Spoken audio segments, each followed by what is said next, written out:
In the heart of Wall Street, a billionaire walked into a luxury restaurant and laughed when he saw the waitress. In a low voice, he whispered in German, "People like that should be cleaning bathrooms, not serving expensive wine." But what he didn't know was that she understood every word and had once sat in the boardroom of his very own company. When Nina Becker responded, in flawless German, his arrogance vanished, and the secret she carried could bring everything crashing down. Nina Becker knew how to disappear. Not in the literal sense, of course, but she had mastered the art of being invisible to those who wore Italian suits, Swiss watches, and treated waitstaff like part of the furniture. In the most upscale restaurant on Wall Street, where dollar signs floated through the air like steam, she was just another quiet figure with a notepad and a rehearsed smile. Just a waitress. Or at least, that's what everyone saw. Derek Winters was no exception. CEO of one of the most influential companies on the stock exchange, he moved through the world like he'd written the rules himself. When he entered that glass-walled dining hall, surrounded by crystal domes and perfectly synchronized servers, heads turned in respect, all except Nina's. She just lowered her eyes and took a deep breath. Because that man, now bragging to colleagues about multi-million-dollar deals and quarterly profits, was the same man who had fired her without hesitation years ago, when she tried to warn him about what she'd uncovered. She had worked in the compliance department, and she had found it. Fraud, schemes, manipulated numbers, money being funneled away under the guise of restructuring. She brought the reports, showed everything, begged him to listen. But Derek was too busy being flattered by partners and investors. He chose to believe them, thought Nina was overreacting, maybe even trying to climb the ladder. In the end, he had her quietly dismissed. No fuss. She lost everything. But she took the truth with her. And now, standing there in front of him, invisible in an apron, she knew something he didn't. The hole his partners had dug was about to swallow the empire whole. And she was the only person who could stop it. By the way, where are you watching this story from? Drop your city and country in the comments. I'd love to see how far this story is reaching. Nina adjusted her apron for the third time in less than 5 minutes.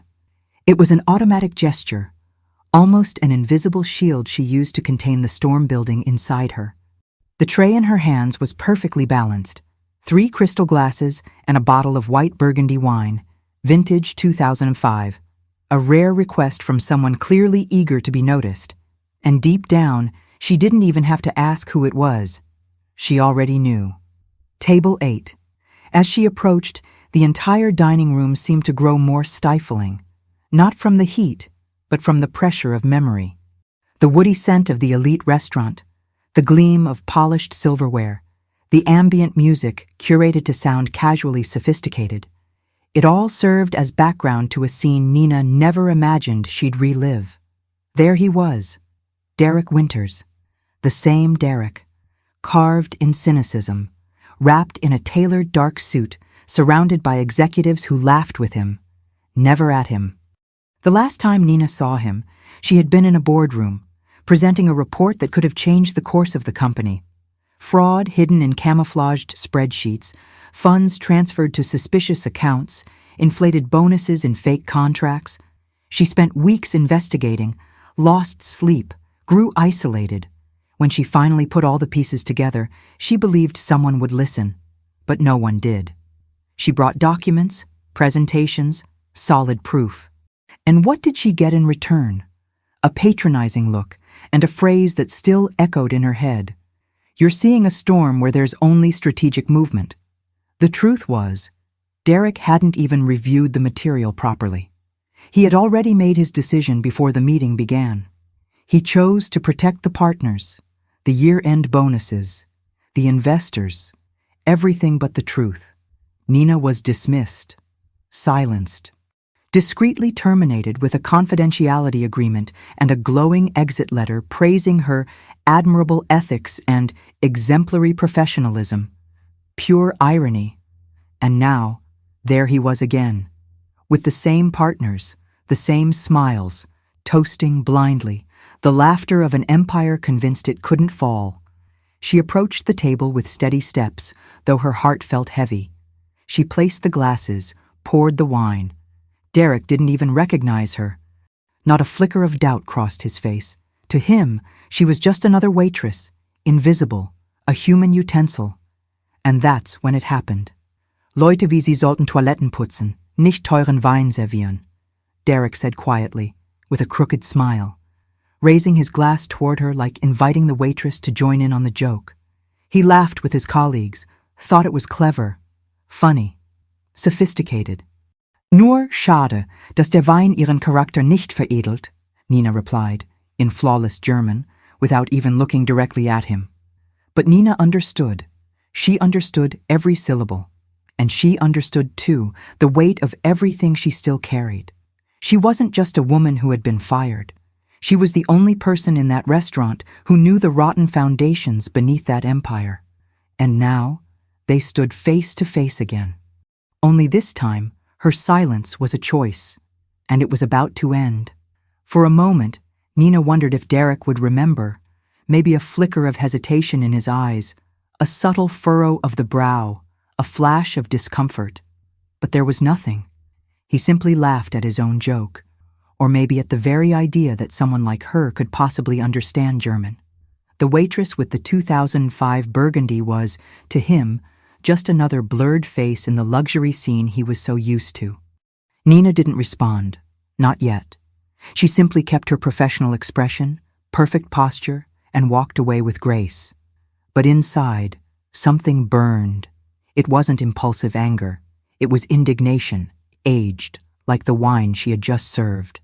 A feeling that had been simmering for years in silence. Back at the service station, she leaned against the wall and took a deep breath. She tried to calm her pounding heart, but it was useless. She was shaking. Not from fear, but from intensity. That presence, that man, awakened everything she had tried to bury. The deep sense of injustice, the bitter taste of helplessness, the humiliation of being dismissed not because she lacked competence, but because she had too much of it. She remembered everything. The meetings where she was talked over, the moments she warned that the numbers didn't add up. The day she was called in for an informal chat with HR and walked out with her career in pieces. Derek hadn't fired her out of anger.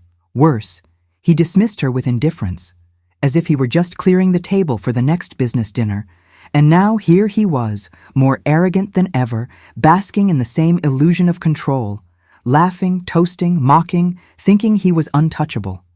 But there was one thing Derek didn't know. Nina hadn't disappeared. She had waited, observed, studied, not for revenge, but for survival. When she was pushed out, she fell hard, had to give up her apartment, face mounting debt, chase temp jobs. The glow of Wall Street doesn't reach those who are thrown out the door. It was during one of those odd jobs that she ended up at that restaurant, a side gig, temporary income that turned into routine, and there she stayed, withdrawn, rebuilding in silence. No one knew who she really was. And that gave her something invaluable, anonymity. Now, standing before him, Nina knew more than ever that she didn't need to shout. A single well-placed word would do. Maybe she wouldn't even need to raise her voice.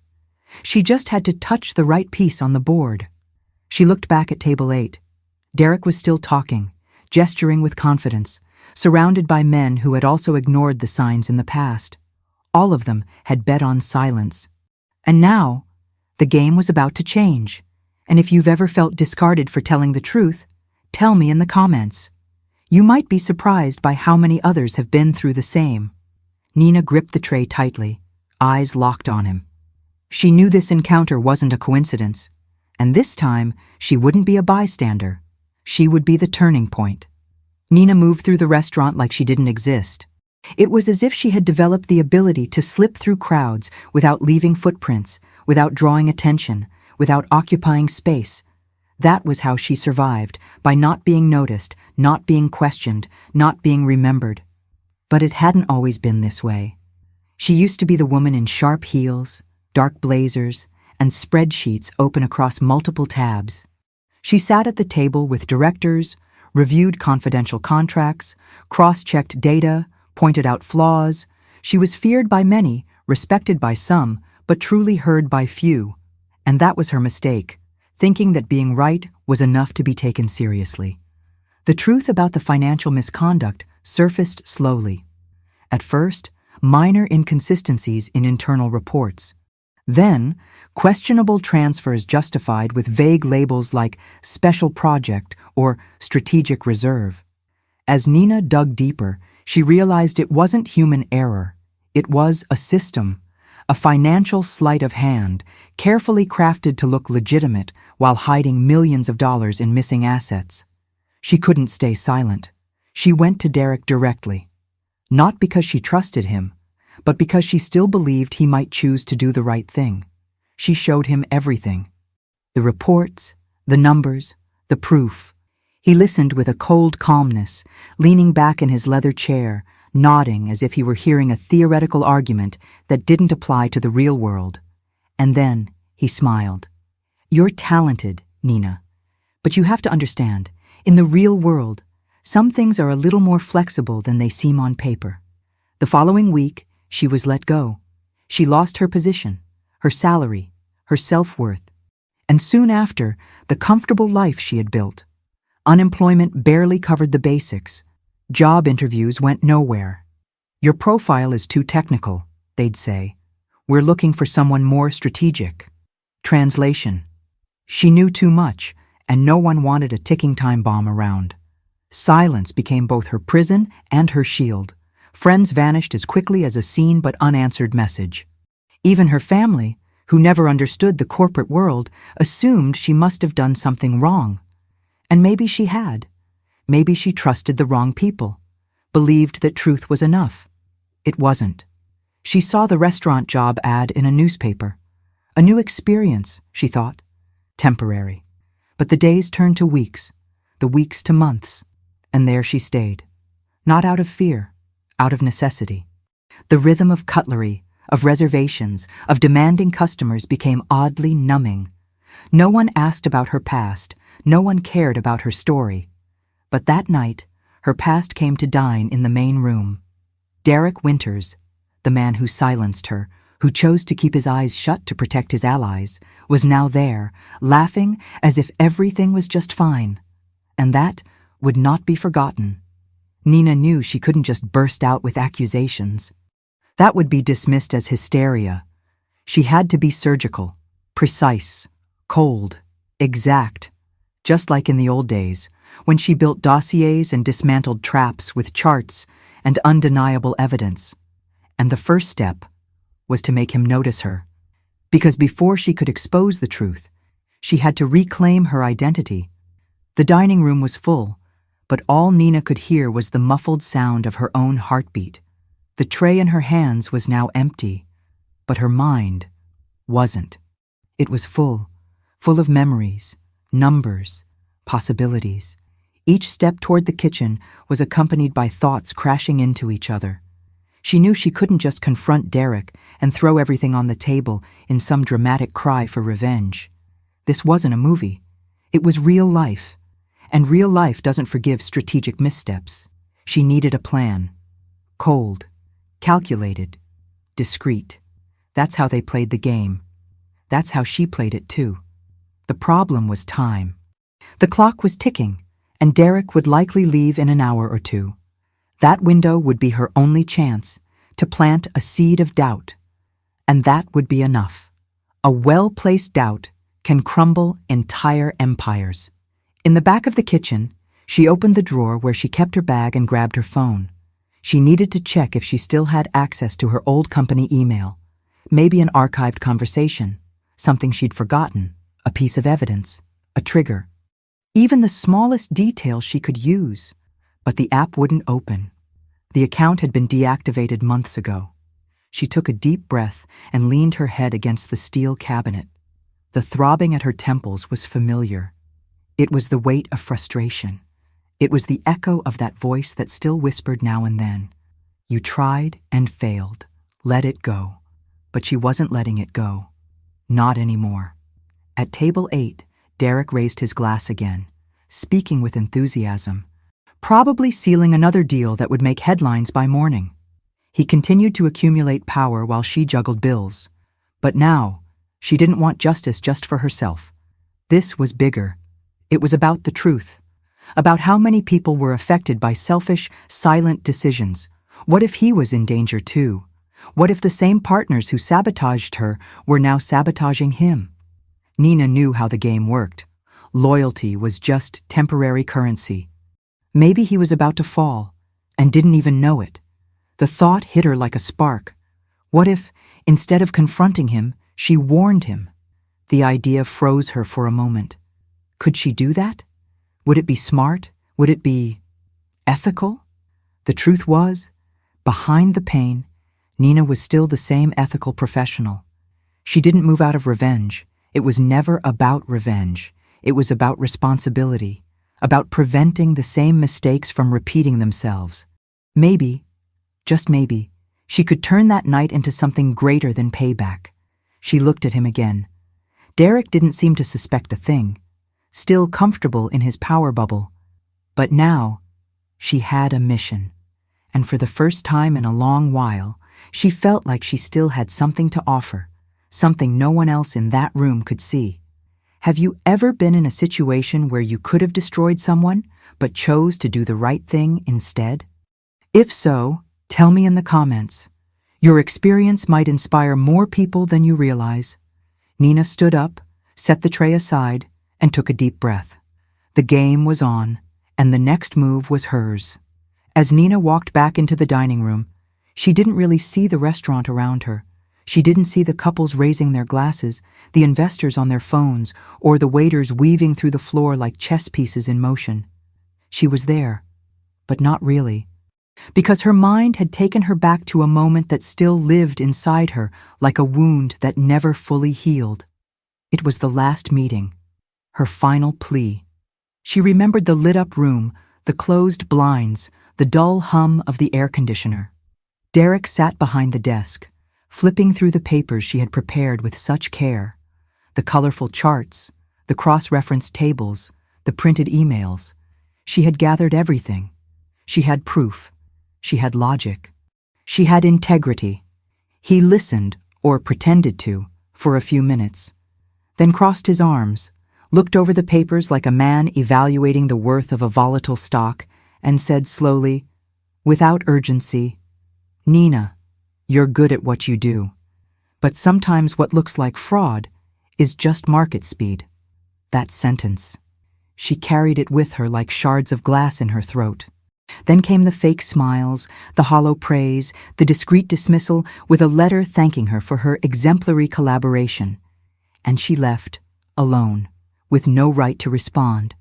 No chance to explain that what she had uncovered was just the tip of something much bigger.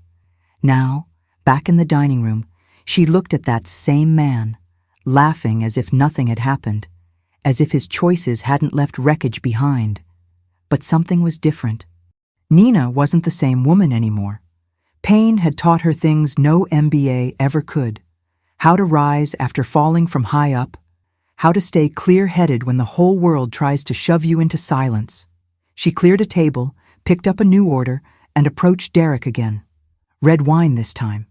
She observed the dynamic, the gestures, the tone of the conversation. And she noticed something.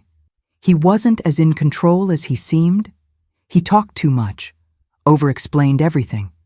And people who constantly need to justify themselves are usually hiding something. Maybe he already sensed something was wrong. Maybe the castle was shaking, and he was trying to hold it together with forced smiles and expensive wine. She poured the glasses with elegance, and this time he looked directly at her, a second longer, eye to eye, but still no sign of recognition. Or maybe he was pretending not to recognize her. Hard to tell. Nina held his gaze for just a moment, a flicker, just enough to plant doubt. Then she stepped away. She didn't need him to recognize her just yet. In fact, anonymity was still her advantage. He had no idea who he was dealing with. And that gave her something valuable. Time to think, to act, to move closer to the right moment, Nina was preparing, even if silently. And when the moment came, he would hear her voice, and this time, there'd be no way to ignore it. Nina began to notice what no one else seemed to see. At first, it was the subtle things. Derek checking his phone more often than usual, like he was waiting for news that never came. His smile took a bit longer to return to his face, as if he was relearning how to fake confidence. The way he ran his hand across his face, like he was trying to erase something invisible. And his eyes gave it away. There was exhaustion there, and more than that, something that looked like fear. Masked, of course, but present. This wasn't the posture of a man in complete control. It was the posture of someone trying to maintain appearances while everything around him shook. Nina recognized that look. It was the same one she saw in the eyes of the partners she had exposed years ago. The look of someone who knows time is running out, but doesn't want the world to see the cracks. She finished pouring the wine and stepped toward the back of the dining room. She picked up an empty tray, but didn't move right away. From where she stood, she could see everything without being seen. Derek picked up his phone again, furrowed his brow, whispered something to one of his colleagues.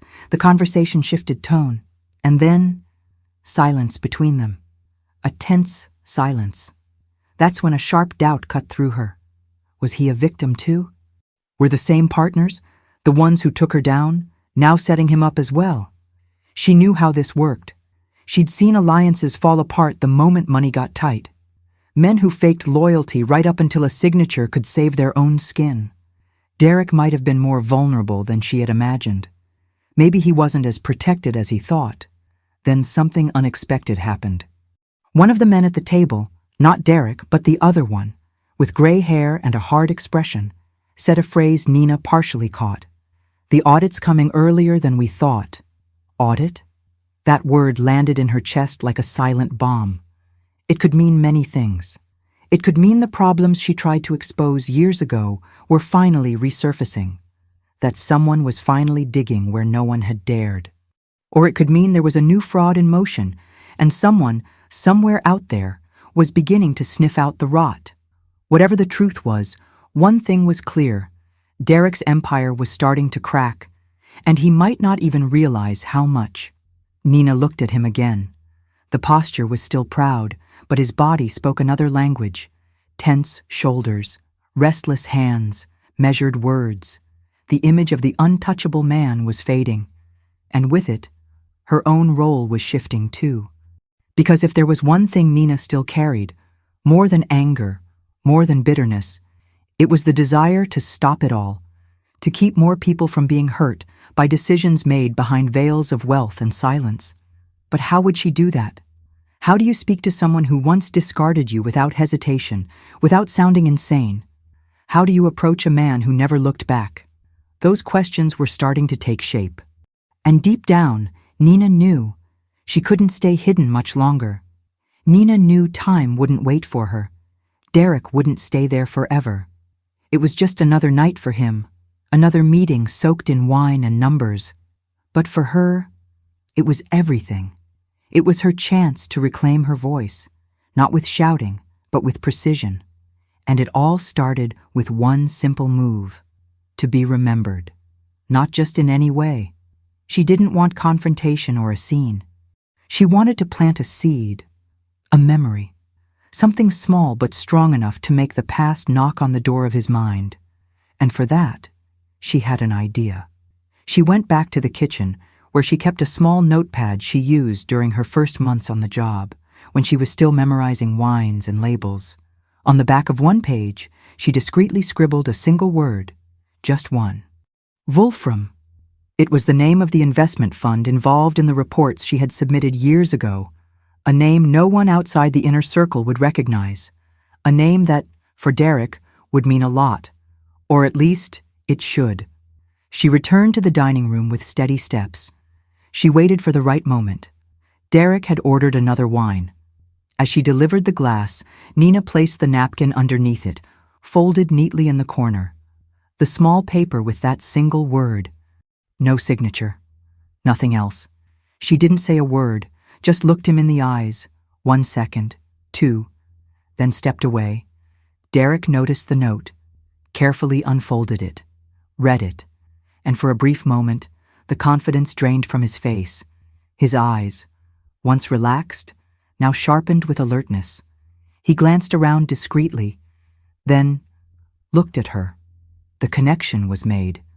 Nina stepped back into the rear of the restaurant. Her heart pounded, but her face remained calm. Outside, everything looked the same. Inside, her world was boiling. She had been heard, not with words, but with memory, and memory, sometimes, is louder than any scream. Derek didn't react right away. He simply held onto the paper for several minutes, saying nothing to those at his table. That alone spoke volumes. That word meant something, and more than that. It meant someone from the past knew more than he wanted them to. Now Nina had what she needed, his attention, and with attention comes doubt. And from doubt, the truth might finally rise. She knew the next steps would be riskier, but this wasn't just about her anymore. It was about exposing what lay behind the facade. It was about reclaiming what was lost, not just for herself, but for everyone who'd been silenced by a system that protects power and buries truth. Have you ever had to remind someone who you were without saying a word? Have you ever tried to trigger the memory of someone who erased you as if you never existed? If you've lived something like that, tell us in the comments. Stories like this are more common than people think, and maybe yours can help someone else find their voice again.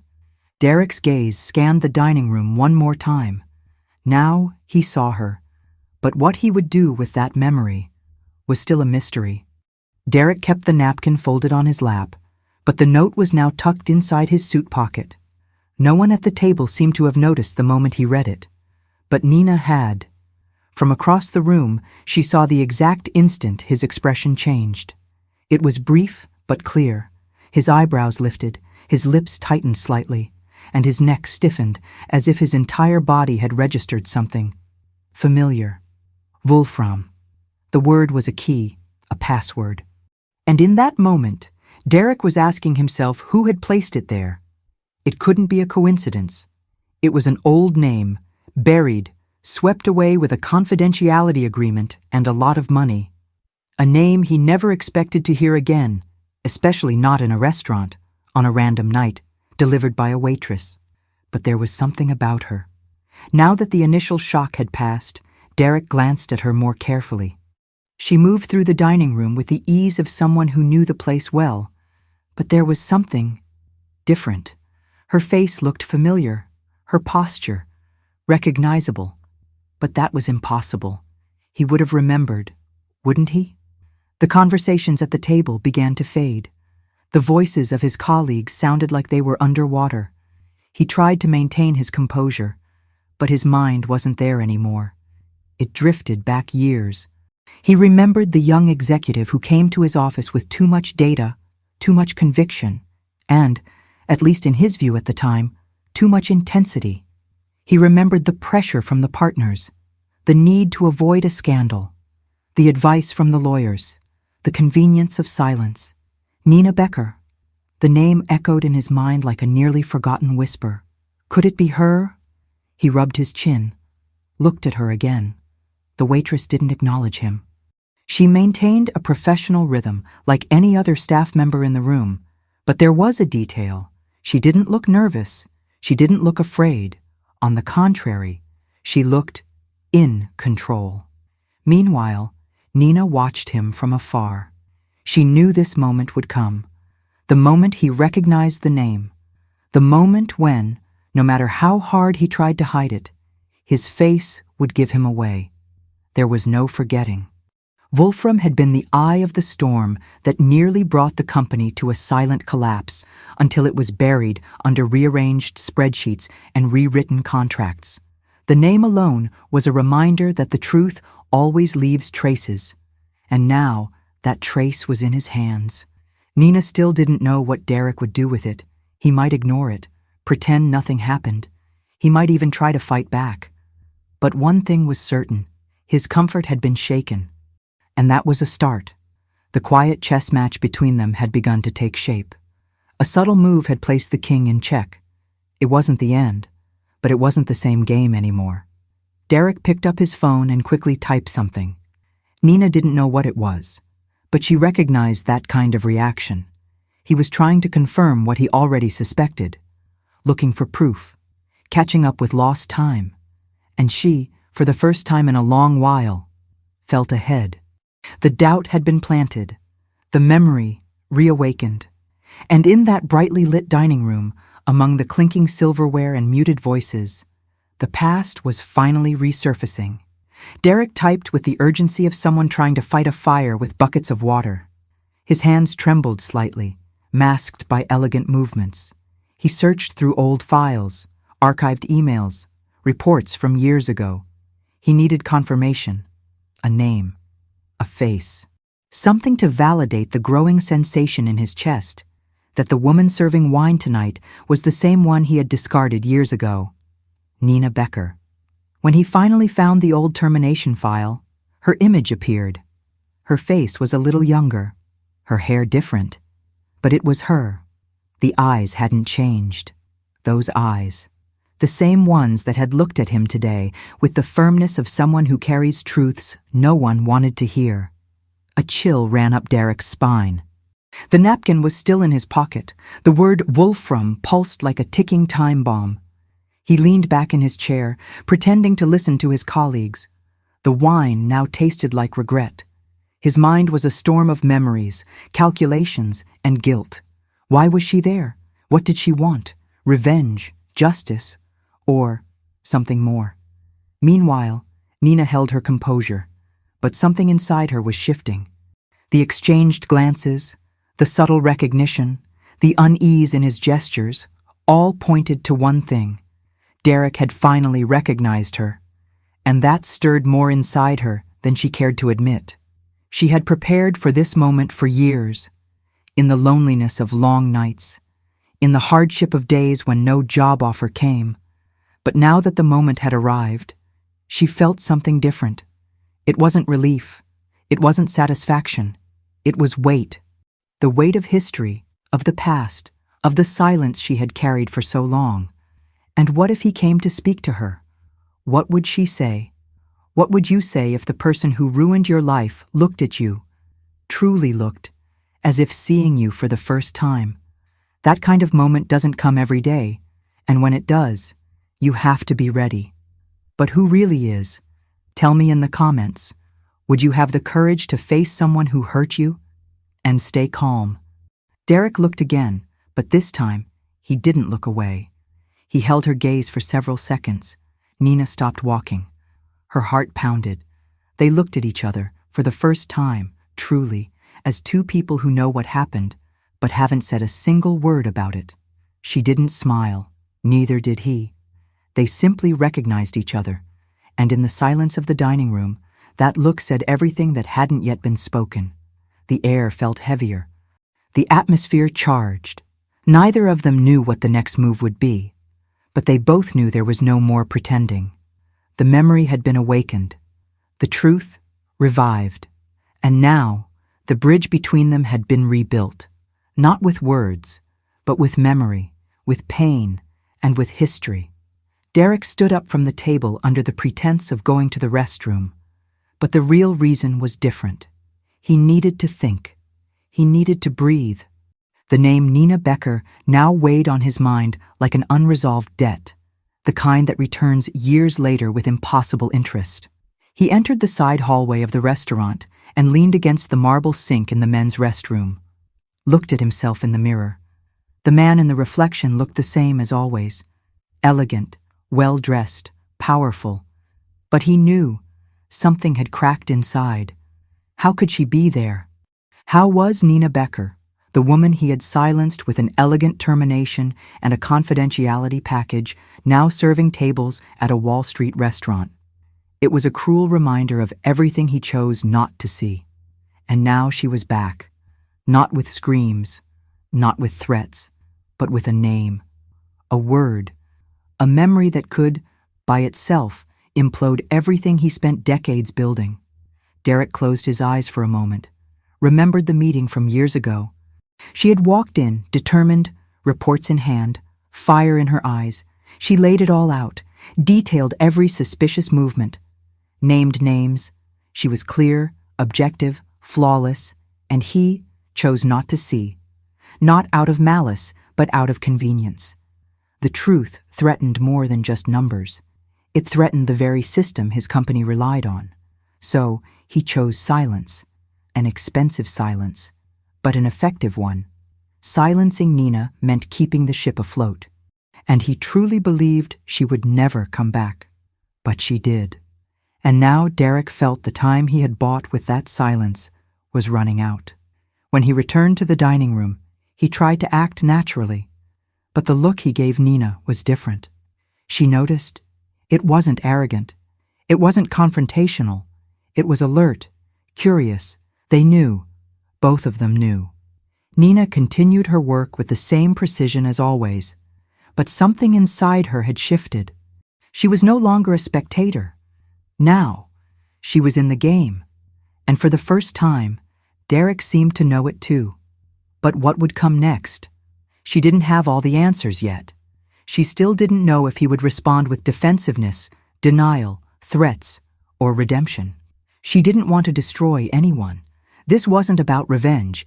It was about consequence, about responsibility, about someone finally looking her in the eyes and saying, "You were right." And maybe, just maybe, he knew that now. But silence still reigned. The words between them were still held back like pieces too valuable to place carelessly on the board. Derek ended the night earlier than expected.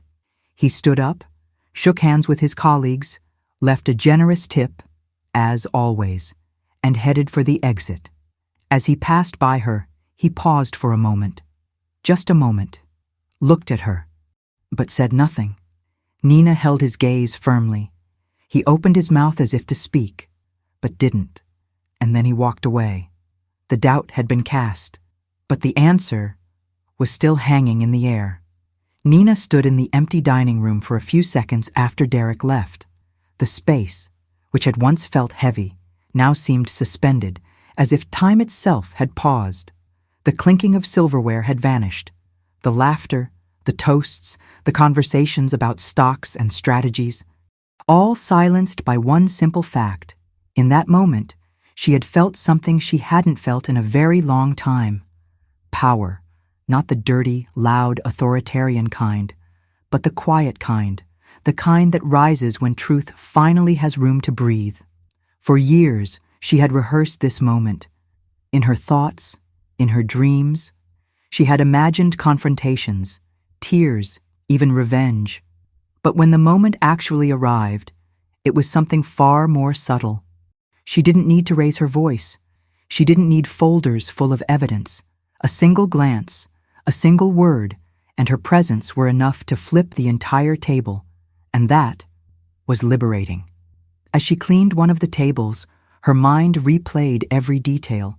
His hesitation, the way he looked at the note, the effort he made to hide his reaction, and most of all, the moment he went silent.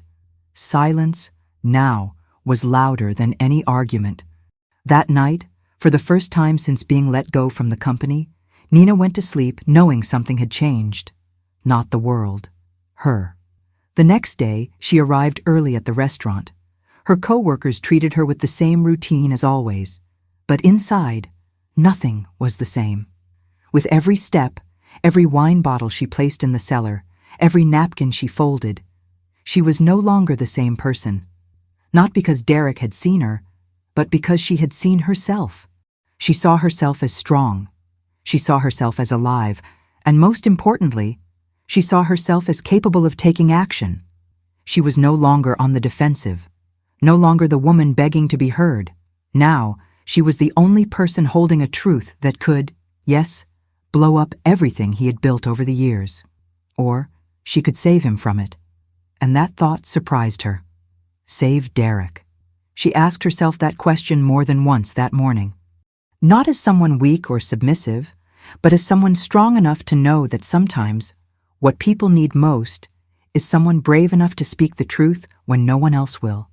She didn't know what his next move would be, But she knew the game was no longer one-sided. He had memories, she had proof, and now both were fully aware of each other's presence.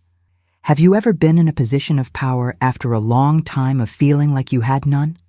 Have you lived through that moment when you finally realized you didn't need permission to be heard anymore? Share your story in the comments. Your experience might inspire someone else who's still in silence. Nina picked up her order pad and headed to the service station. There was no rush. She knew he'd be back, and this time, she'd be ready. Derek spent the night tossing and turning in bed. The upscale apartment in the Upper East Side, usually as silent as a glass dome, now felt full of invisible noise. Not real sounds, internal noise, from his conscience, his doubts, and everything he had spent years trying to avoid. He stared at the ceiling and kept seeing Nina's eyes. There was no threat in them, no accusation, no obvious hatred, but there was firmness, there was memory, and something even more unsettling: truth. It was impossible to ignore the way she looked at him, like someone who knew exactly what she was doing. She wasn't lost, and she wasn't trying to start over from scratch. She was there for a reason, and he knew that reason had a name and a last name: Derek Winters. Since the dinner, he hadn't been able to focus on anything else. In the car, at home, and now lying there, all he could hear echoing in his mind was that one word on the napkin: Wolfram, a name he had sworn to bury. A scandal silenced. A case that could have blown up his reputation and shaken the market if it had been pursued. But it wasn't. He shut it down. He silenced it. Silencing Nina was part of the process. At the time, he thought he was doing the right thing, protecting the company, the shareholders, the legacy. But now, he was starting to see something else: the human cost of that decision. He hadn't thought about it until now. He had convinced himself she would move on, find another path. But seeing her there, years later, serving tables as if she had been erased from a world she once helped uphold, that hit him hard. What if she hadn't managed to rebuild her life? What if he had actually destroyed more than just a career? The feeling was disorienting. Derek was a man used to controlling everything: meetings, narratives, projections. But now, the one thing he couldn't control was his own memory. He grabbed his phone and opened a new tab, typed Nina Becker. No recent profiles, nothing relevant, no new corporate roles, no interviews, no activity in the market. It was like she had disappeared from the corporate radar. But now he knew exactly where she was. And more importantly, he knew she was there for a reason. He got up, grabbed his laptop, and started digging through old company files. He wanted to reread the reports Nina had presented. He wanted to understand whether what she warned about back then was truly as serious as he had ignored. And as he read, he began to see what he hadn't dared to before. She was right. The numbers didn't lie. And what once seemed like an overblown theory now revealed itself as a bomb waiting to go off. If anyone today dug deep enough, they would see exactly what she had seen years ago. And the only person who could interpret that kind of data so precisely was Nina. He closed the laptop slowly. She still had value, and no matter how much his pride screamed to ignore it, there was something louder now: responsibility. If she still held the evidence, she might be the only one who could help him stop something far worse. The idea was absurd, but it wasn't impossible. 3 days had passed since the dinner. Derek had tried to focus on work, reports, meetings, strategies, but nothing felt the same. Every conversation seemed hollow, every negotiation automatic. The truth was, something inside him had shifted, not because of an impending scandal, but because of a face: Nina. She was the missing piece on the board all these years. And now, suddenly, she was right there, in front of him, with the same quiet strength he had refused to acknowledge back then, and something even more powerful: the choice not to say a single word. Her silence said more than 1,000 accusations ever could. On Wednesday afternoon, Derek got into the car with a very specific destination in mind. The driver didn't even have to ask. He simply said, Destination, sir. The restaurant. From the other night. Table 8. The ride was quiet. Not because Derek was at peace, but because every second was filled with warring thoughts. Pride, shame, guilt, fear, and something new, the desire to finally do the right thing. When he walked into the restaurant, everything looked the same, but he wasn't the same man from the week before. He wasn't the untouchable, armored CEO anymore. He was someone who had finally admitted his mistake, and that, for him, was unfamiliar ground. Nina saw him walk in. She was organizing silverware, prepping tables for the dinner shift. Her body froze for a moment. Derek wasn't with anyone. No colleagues, no entourage, just him. He walked in silence, slowly approaching. And then, in a gesture that felt almost symbolic, he stopped in front of her. Neither of them said anything for a few seconds. They just looked at each other. "I'd like a table. But, actually," he hesitated, took a breath. "I came here to listen." Nina held his gaze. She didn't answer right away, because in that moment, she realized the tables had fully turned. Not because he had come looking for her, but because, for the first time, he recognized she had something to say. She pointed to a nearby table. It wasn't table 8. It was smaller, more discreet, by the window. And that, too, said a lot. Derek accepted the gesture with a slight nod and took a seat. Nina walked to the kitchen, set down her order pad, washed her hands, and as the water ran, she looked at herself in the mirror. It felt like the universe had been preparing her for this moment since the day she was let go. Now, he wanted to hear her, but she knew it wouldn't be simple. He might be willing to listen, but was he ready to truly hear? Have you ever had the chance to finally say everything you held inside for years? Have you ever stood face to face with someone who only really saw you after you disappeared from their world? If so, tell me in the comments. What would you say?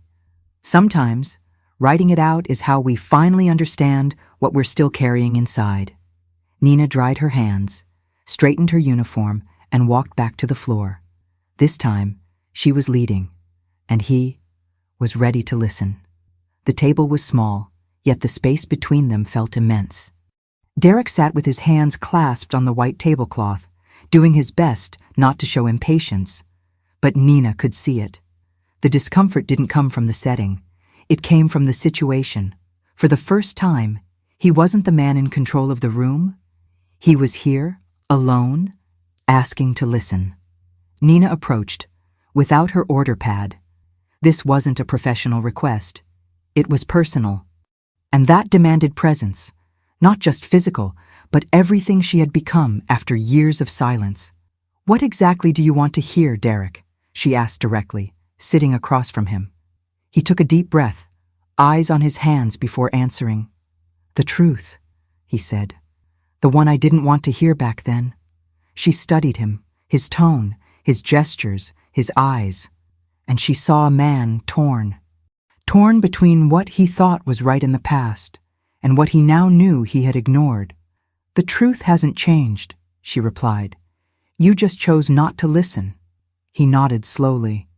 "I know. That's why I'm here.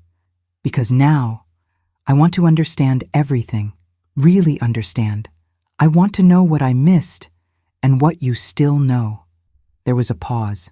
Nina crossed her arms, not out of defensiveness, but to keep herself grounded. So much could be said in that moment. Anger, accusations, sarcasm. But she knew this moment was more valuable than any outburst.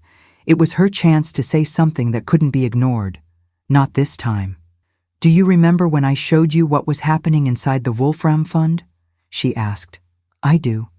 You came into the room with that nearly 50-page report. You spoke with conviction. I thought—" He hesitated. "I thought you were overreacting." She smiled, not out of joy, but with restrained irony. "Overreacting? You knew one of the directors in the derivatives desk had created 3 shell companies. They were issuing fake invoices to justify incoming capital that didn't exist. It was inflating the balance sheet, and you presented that to investors as real growth. Derek lowered his eyes. It stung, because now, looking at it clearly, he realized it all made sense. Nina hadn't just been right. She had seen what no one else had the courage to confront. "Why didn't you tell more people?" he asked. "Because you were the CEO, Derek. My responsibility was to you, and you silenced me." He nodded again, as if accepting the blame, even if he still didn't know what to do with it. "I didn't come here just out of regret," he said. "I came because I think we're about to face another bomb, and you might be the only one who understands how big it really is." Nina held her posture. The game was shifting with every sentence.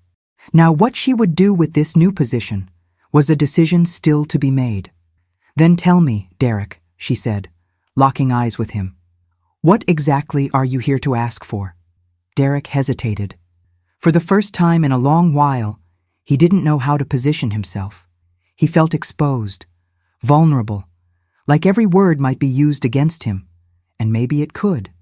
But he was there, and that, in itself, was a silent confession that the tables had turned. "I'm here because I need help," he finally said. "Something's wrong. Again." Nina raised an eyebrow slightly. It wasn't surprising. She had always known the company's culture never truly got rid of wrong. It just put on a new suit. "And you're only realizing that now?" she asked, not with sarcasm, but with surgical coldness. "No." Derek shook his head. "I knew. Or rather, I suspected. But I did what I always do. I looked at the numbers they gave me, asked surface-level questions, and accepted comfortable answers, just like you did with me." He nodded slowly. "But now the numbers are out of control. And the upcoming audit," he swallowed hard, "they won't be able to cover it up this time." Nina crossed her arms. The silence between them was a minefield, but she felt there was more. "Why me?" she asked. "Why do you think I'd even care anymore?" Derek held her gaze. "Because you were always the only one in that building who saw the truth. The only one who actually tried to stop the disaster. And I threw you out because of it. And now, maybe only you can see what's being hidden again." It was a request, but also a quiet attempt at redemption. Nina said nothing for a few seconds. She didn't owe him anything, and part of her still questioned if she should even help. But there was something bigger at stake. Something she knew wasn't just about her or Derek, but about hundreds of people tied to that company. Investors, employees, families. She knew the system from the inside, knew where to look, knew what to look for, and above all, she knew what to do with the truth. "If I do this," she said firmly, "it won't be for you, or for the company. It'll be for the truth you chose to ignore, and for the people who will suffer when it all explodes the wrong way." Derek nodded. For the first time that night, he seemed lighter, not relieved, just more human. "I accept that," he said, "and I promise not to get in your way." Nina took a deep breath. "It's going to be uglier than you think, Derek. I know. And if I find something, I won't protect anyone. Not even me." She looked straight at him. "Especially not you." They fell silent, but it was a different kind of silence, one forged not in avoidance, but in integrity. A silence of unsigned agreements, but ones that meant more than ink ever could. Have you ever had the chance to fix a mistake that changed your life, or someone else's? If you were in her shoes, would you help, or would you let the other person sink in their own mess? Tell us in the comments. Your answer says more about you than you might think. Nina picked up a napkin, scribbled something, and handed it to him. "Send me everything. Spreadsheets, reports, emails. I'll take a look." Derek took the paper with slightly trembling hands. She stood up. "Now it's on you." The email arrived at 3:47 a.m. Nina was already awake. Since her meeting with Derek, sleep came in fragments, brief, light, and never enough. The anxiety she felt now wasn't fear. It was anticipation. She opened her laptop and saw the zipped file. Inside, dozens of documents, spreadsheets, statements, internal contracts, email exchanges, board meeting minutes. It felt like diving back into a turbulent sea she knew all too well. But this time, she wasn't drowning. She was swimming with purpose. She opened the first spreadsheet and immediately recognized a pattern. A subtle game of interdepartmental transfers disguised as temporary reinvestments. Numbers that moved as if they had a destination, but in practice, they evaporated. The same tricks. The same invisible hands pulling the strings. Only now, more sophisticated, colder, more dangerous. She kept analyzing for hours. The sun was already beginning to stretch across the window of her tiny apartment when she hit her first real red flag. 3 offshore accounts tied to a name that hadn't appeared in any formal company meetings. And that name, she knew. Raymond Clive, one of the founding members of the holding company. A man with the friendly face of a retirement commercial, but the mind of a market predator. Back when Nina was still a compliance analyst, Raymond was treated like a legend. First to arrive, last to leave, but also the most untouchable. At the time, Nina suspected him but never had proof. Now, she did, or almost. She printed out 2 spreadsheets and began mapping connections. With every confirmed number, every noted discrepancy, one thing became clear. There was a new scheme underway, and it wasn't small. It was layered. And someone needed to uncover it before the external audit threw the company into headlines as the next Enron-level collapse. Derek had said he felt something was wrong. What he didn't know, yet, was that this was just the beginning. What lay in front of her now was bigger than anything she had uncovered years ago. And worse, harder to prove without internal backing, but she couldn't hesitate. She opened a new document, began recording every pattern, every suspicious movement, every link between names and shell companies. Her heart was pounding. The adrenaline she felt now wasn't fear. It was purpose. It was the certainty that this time, her voice wouldn't be swallowed. She knew Raymond Clive was far more dangerous than Derek. Clive didn't need charisma or visibility. He operated in the shadows, with white gloves and ironclad contracts. The kind of man who could bring down companies and make it look like the market did it. And if his name came to light now, it wouldn't just be the company's reputation at stake. It would be jobs, pension funds, investors, entire families. Nina stood up, stretched her neck, and looked at the whiteboard she kept in the corner of the room. She began sketching a map, an evidence web of the rot hiding beneath the astronomical profits. There was no more doubt. They had less time than they thought, and she would have to move faster than everyone else. Nina knew she couldn't move forward alone. The documents Derek had sent were valuable, yes, but incomplete. What she needed was the final thread, the one that, once pulled, would unravel the entire fabric of the scandal. And she knew exactly who could help her find it. She typed a short message, nothing too direct, just, "We need to talk, important, safe place." The reply came 30 minutes later, a quiet cafe in Brooklyn, known for being a discreet meeting spot for former finance employees. A place where people who had seen too much went to sip coffee and pretend they were fine. She arrived early, chose the table farthest from the entrance, and ordered tea.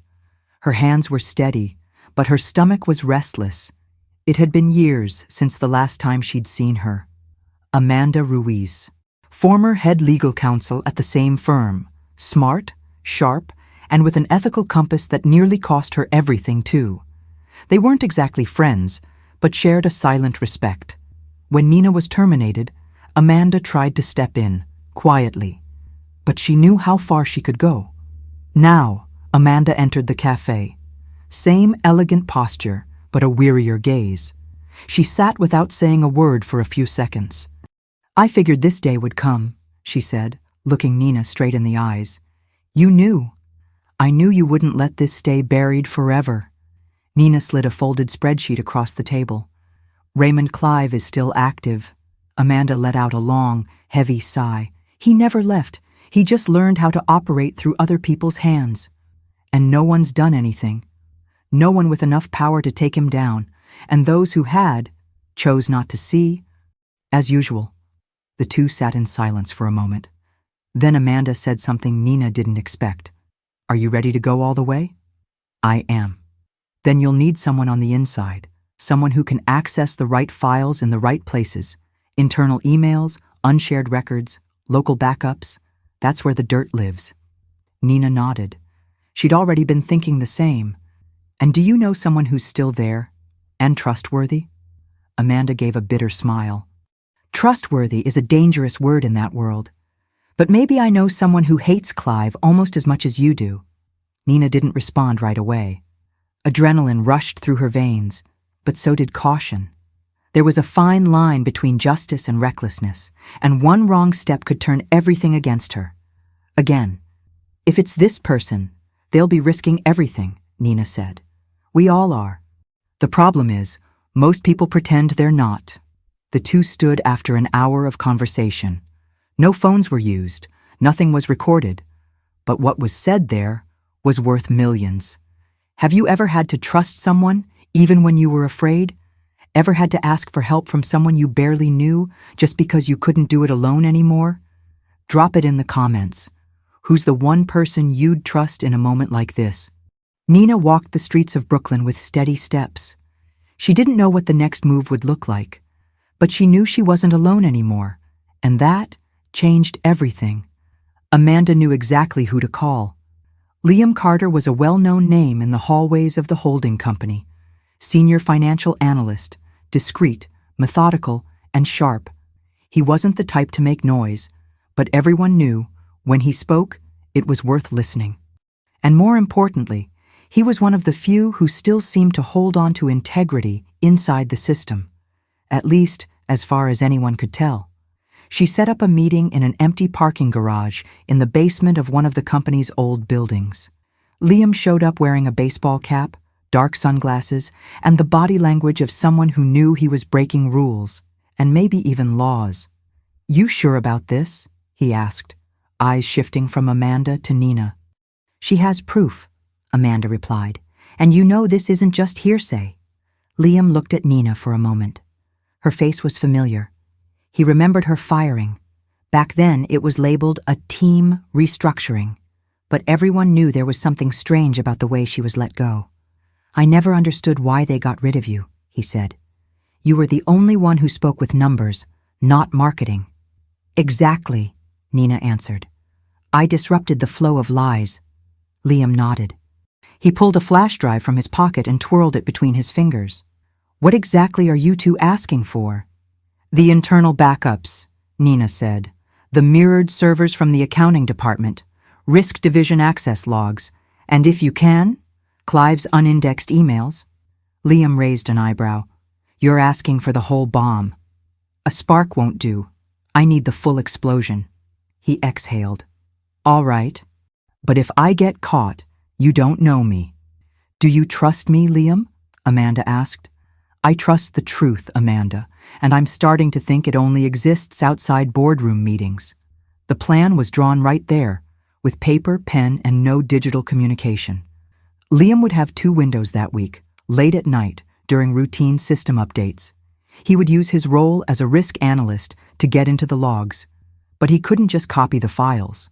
He'd need to use an alternate method, encrypted packet captures with third-party software, then upload the data to a VPN-masked cloud server. It was risky, but not impossible. "You still remember how they operate?" Liam asked. Nina nodded. Every comma. What shocked her most wasn't the system itself. It was how, after everything, the schemes still repeated themselves, as if time hadn't passed, as if ethics were disposable and greed immortal.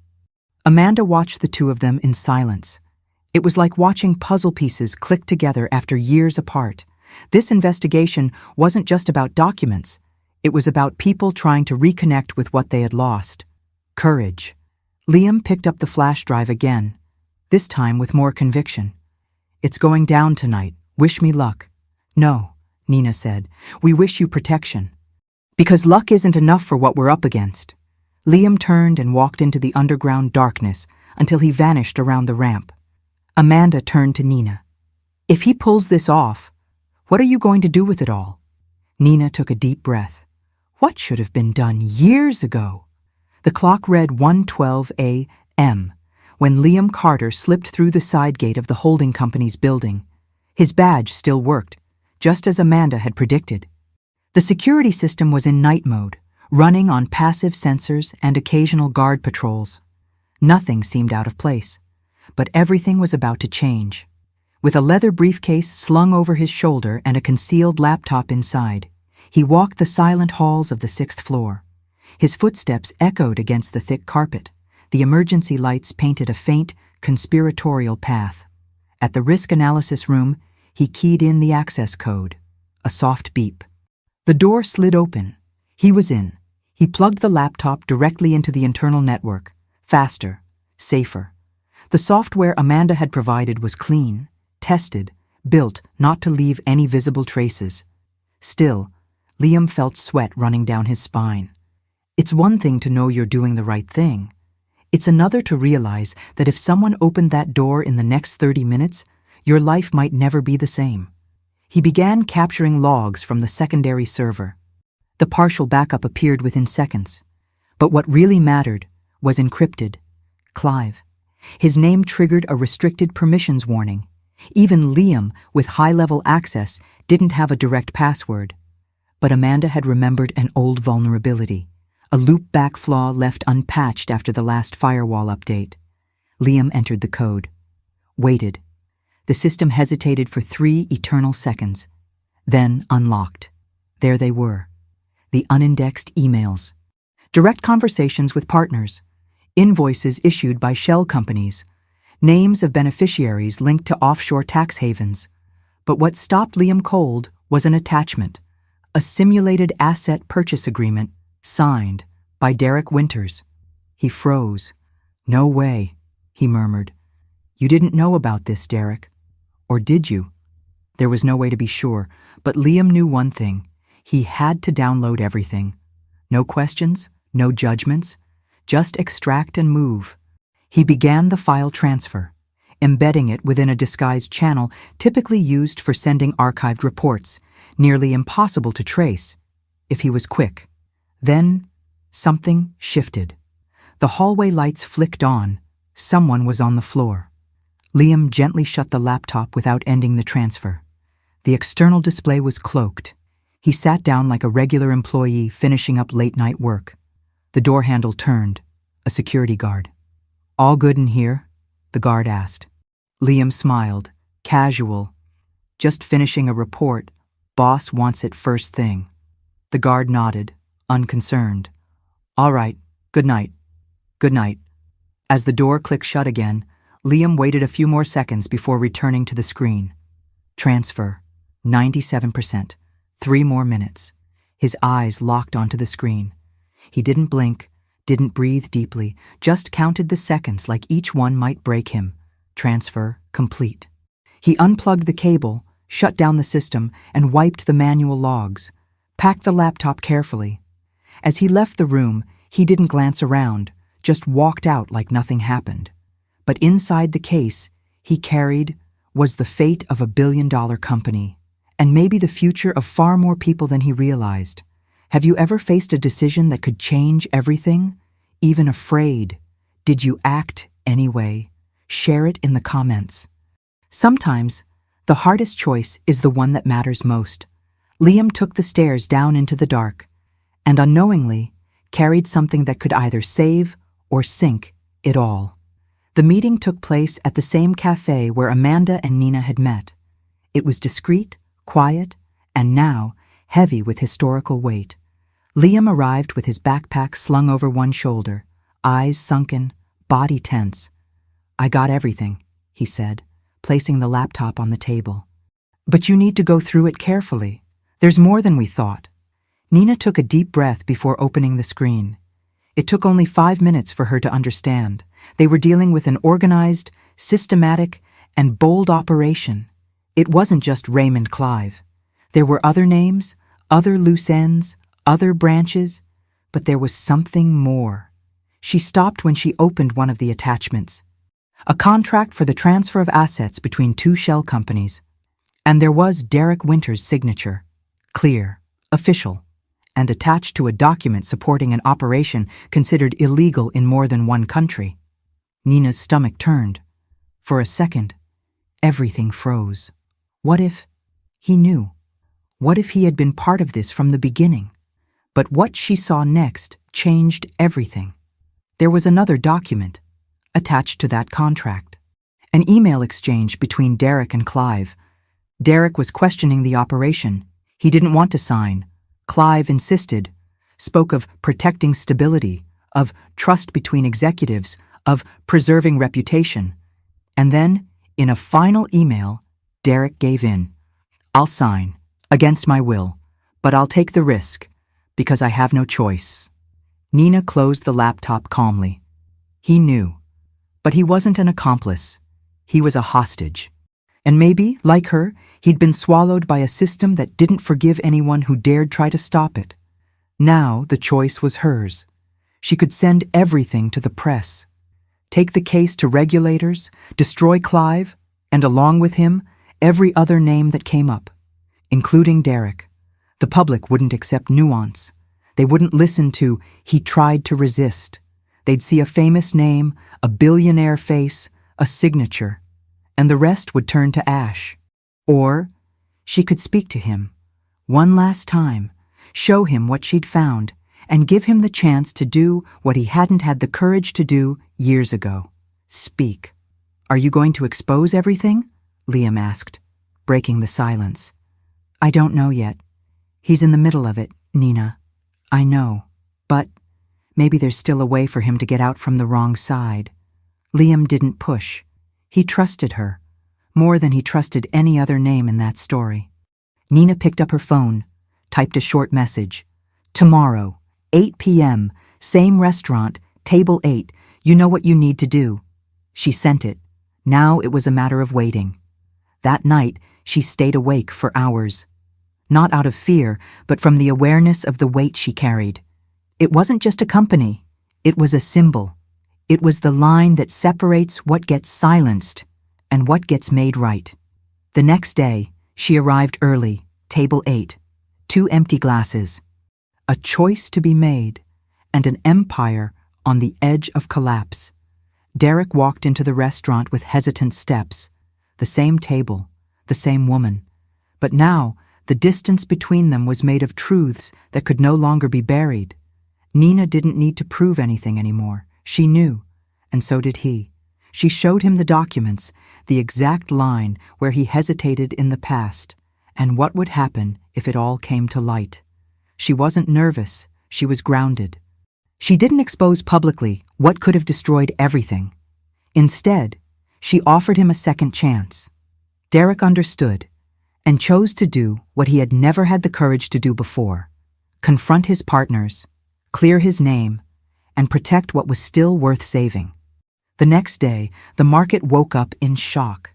The CEO of one of the biggest companies on the stock exchange had reported internal crimes, handed over complete evidence to the authorities, and announced an ethical restructuring, led by him alongside Nina. Yes, she came back, not as a waitress, but as the new director of compliance and ethical culture of the company. And this time, no one ignored her voice. Nina became a symbol of courage, of dignity, of resilience. And Derek learned that humility is a choice, and truth doesn't ask for permission to exist. Now I ask you, how many times have you stayed silent in the face of something wrong? Who do you know that needs to hear this story, to remember that change is still possible? What truth have you been putting off in your own life? Tell me in the comments. Share this video with someone you love. Sometimes, a single story can change a life.